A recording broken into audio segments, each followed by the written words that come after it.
Obviously there are several points at which any building will receive some protection from fire, whether through inspection, regulation, or even the construction process. And in fact, it goes all the way back to the design, as you've explained. All right. So where are we failing? Let's take the example of the I think that we are failing at many levels. The law is such that when a building is bigger than 120 square meters, we are supposed to be making sure that an architect is designing. The architect's training is such that they know who to contact and they understand the laws to be able to do this building.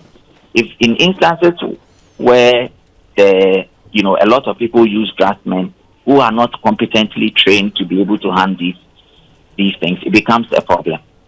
The second thing has to do with even the competence of the various assemblies. How much resources are we giving to the various assemblies for them to be able to do proper development control? Look, we will talk about issues of corruption and that they'll come and write on your walls and take some money and not want to come back and all of that.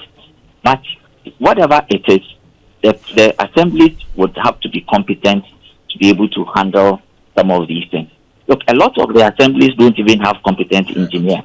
And it is something which we are discussing with the Ghana Institution of Engineering to be able to make sure that we get every assembly to have competent architects and competent engineers. That will be the first step to be able to make sure that we are getting the right things done, and then also be able to resource them enough to be able to go onto the field and make sure that development control is done properly.